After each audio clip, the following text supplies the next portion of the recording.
50 ans après les premières heures des indépendances africaines, le continent africain, perçu aujourd'hui comme source de développement pour toutes les économies, doit encore cependant surmonter des crises politiques, économiques et sociales. José Ménébert, fondateur du site fédéralitude.org, va expliquer au micro de netinfo.tv en quoi consiste ce courant de pensée. Mais au fait, que signifie exactement fédéralitude? Ça a été construit à partir du mot fédéralisme, mais puisque nous allons au-delà du simple fédéralisme, je l'expliquerai plus loin, nous avons voulu mettre cette notion de savoir-être, d'attitude, et donc nous avons mis UD, donc ça donne fédéralitude.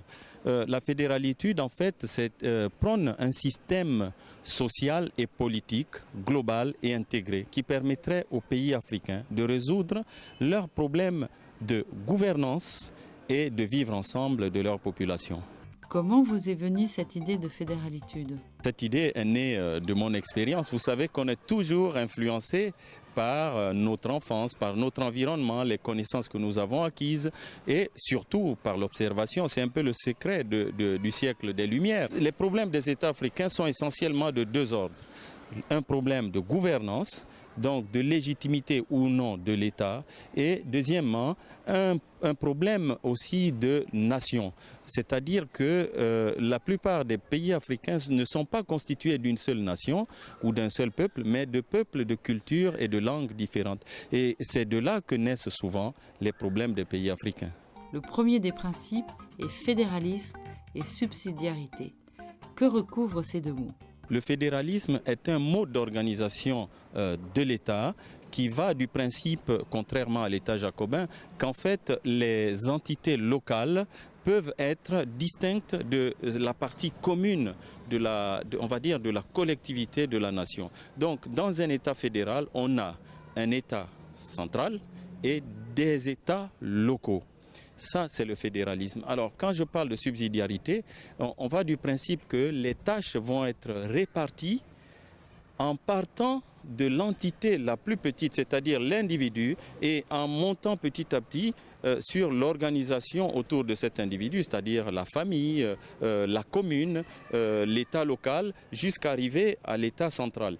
Et on ne délègue à l'État, en fait, à l'échelon au-dessus, que les tâches qu'on ne peut pas réaliser soi-même. Le deuxième principe prône un gouvernement collégial à présidence tournante. Pouvez-vous nous en dire un peu plus? En fait, lorsque dans un État, on est tous différents, il se pose la question suivante. Qui est-ce qui a la légitimité de gouverner les autres?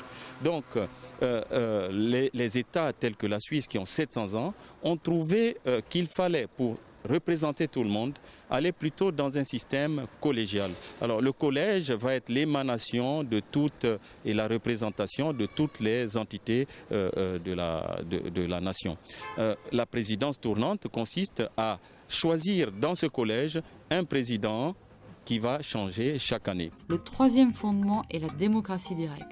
Quelle en est sa caractéristique? Vous savez que dans la plupart des démocraties du monde, les décisions partent toujours du sommet, c'est-à-dire des projets de loi qui émanent du gouvernement ou des propositions de loi qui émanent de l'Assemblée nationale, les députés étant les représentants du peuple, et les décisions qu'ils prennent, très souvent, le peuple n'a comme moyen pour les contester que de faire la grève. Alors, dans la démocratie directe telle que la pratique la Suisse, le peuple va interagir et contrôler l'élite à travers des initiatives populaires ou des référendums qui vont être déclenchés par un certain nombre de signatures recueillies par les citoyens.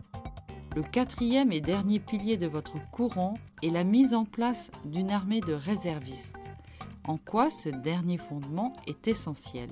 Le quatrième pilier, quant à lui, permettrait aux populations de se défendre. Regardez ce qui se passe aujourd'hui en Afrique. Lorsqu'une population démunie est attaquée par un groupe de rebelles ou alors est assujettie par un clan militaire qui prend le pouvoir, cette population n'a pas les moyens de se défendre. Dans ce système d'armée de milices, donc d'armée de réservistes, tout le monde peut prendre en main sa destinée et se défendre. Alors, il y a un autre élément qui est très important aussi. Dans un système où les entités sont les unes séparées par rapport aux autres, il est plus difficile de corrompre l'ensemble, alors que dans un système tel que nous l'avons aujourd'hui, qui est rigide, si vous arrivez à corrompre le sommet, la corruption contamine facilement tous les échelons de la société. C'est aussi là un des avantages du système prôné par le courant de pensée de la fédéralitude. En guise de conclusion, quels sont les avantages d'un tel système ? C'est un système d'abord basé sur le consensus, la représentativité de tout le monde. Donc il y aurait d'une part la protection des minorités, des différents groupes ethniques. Il y aurait aussi, du fait de la décentralisation liée au fédéralisme et à la subsidiarité, une certaine autonomie en termes politiques, en termes financiers aussi des différents territoires, ce qui créerait en quelque sorte une émulation, une compétition positive entre les différentes parties du territoire. Et aussi, évidemment, au niveau du sommet, le président dans la présidence tournante n'a plus les mêmes prérogatives, les mêmes pouvoirs que dans un système où le président est élu au suffrage universel direct. Donc on obtiendrait en fait un système politique qui amenuiserait le combat pour s'asseoir sur le trône. Merci José Ménébert pour vos explications.